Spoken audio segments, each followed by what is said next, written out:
This is Newcap News with Gina Martin.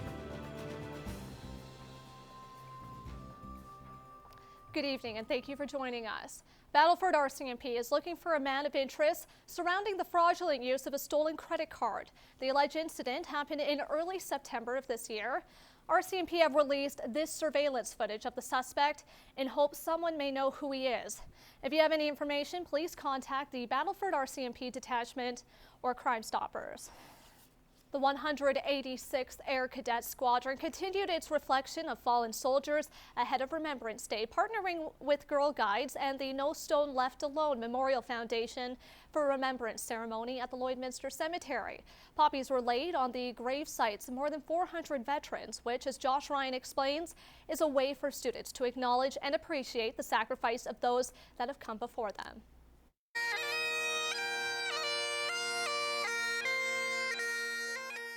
More than 30 local Air Cadets and Girl Guides were out at the Lloydminster Cemetery on Saturday morning to remember fallen soldiers laid there. It is a big piece of what the cadets do for Remembrance Day, so having a bit more to pay their respects to participate in, it makes a world of difference to the cadets. This way it's more personable to them. They'll see the name and they can do research and they can connect the dots to it more. The ceremony of laying poppies by grave sites is run by the No Stone Left Alone Memorial Foundation, now in its second year in Lloydminster. It's meant to educate and engage the next generation by taking place before Remembrance Day. We're adding to it rather than taking away and making people decide we're going which ceremony do we want to go to. And it gives them time to reflect, and at least when they go to Remembrance Day, they're more prepared and it has a different meaning now. Many of the students have family members buried there, but the ceremony has special meaning for all of them. It shows us that we are a part of the military, and it shows us that we have fallen soldiers to represent as well. Lots of people have come before them and laid the path for them and sacrificed their lives so they could have a better life. In just 1 year, cadet turnout has gone from 6 to 15, and Hernichuk hopes to eventually include schools as well. In the main cities like Edmonton and Calgary, they do involve schools.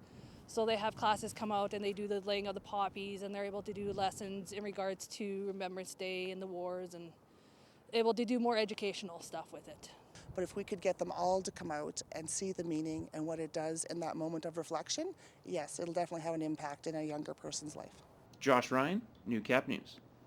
The Lakeland Wrestlers volleyball teams hosted their third league home matches of the season last night against the visiting King's University College Eagles. The women's team began the night with a straight sets victory over the Eagles, who came into the weekend ranked 4th in the country.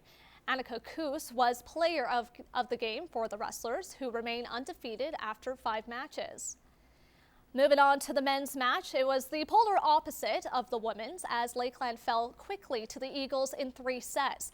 The Wrestlers struggled defensively without veteran left side Tyson Weens, who was sidelined with an ankle injury.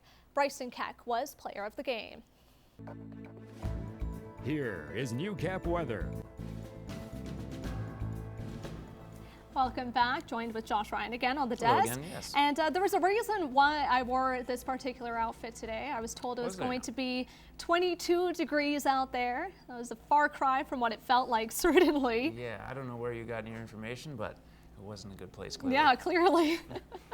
But yeah, a beautiful day regardless, and lots of activities to do, but very chilly winds. That was the thing. Lots of sunshine, but that wind was very cold. Yeah, ultimately cutting the, it felt like it was 17 degrees. It felt like 12 when you were out there, especially this morning where the wind was really picking up. We had a strong kind of south wind throughout the morning, but it did cool down, or cool off rather, a little bit in the afternoon. Along with the temperature, the wind also died a little bit.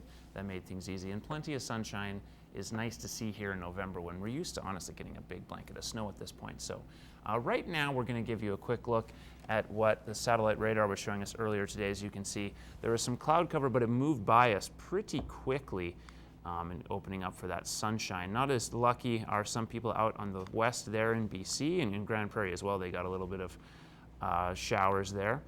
And now just a quick look at clouds and precipitation over the next 24 hours. Again, it's going to remain relatively clear overnight. There's going to be some more clouds tomorrow, however. We should avoid rain showers that they could come to Edmonton, Fort McMurray area, but ultimately we'll have pretty warm weather the rest of the week. Right now it's +7 here in the Midwest, +4 over in the Lakeland area, and 8 over in the Battlefords. Very clear nighttime skies there. And overnight we will drop down to 2. Also in the Lakeland area will be that low, and in the Battlefords they'll stay at about 4 degrees when they hit the coldest portion of the evening and early morning. Tomorrow afternoon there still could be some showers in Lakeland. They have an 80% chance of precipitation in that area. +9 over here in the Midwest, though we'll still have, as I said, plenty of cloud cover for the one day. And then +13 over in the Battlefords. That is pretty warm. And then we get into our 7-day forecast. So a small chance of precipitation tomorrow afternoon, though we should still be clear. +9 again on Monday as we start to see some more sunlight. +13 on Tuesday, then +12 on Wednesday. So nice, warm, and sunny in the middle of the week. Still +9, +8, and +9 to end things on Saturday. That's much warmer than the average high for this time of year, which is +1. The lows as well, much warmer than the usual -8. You can see +6 on Tuesday. That has been your 7-day forecast.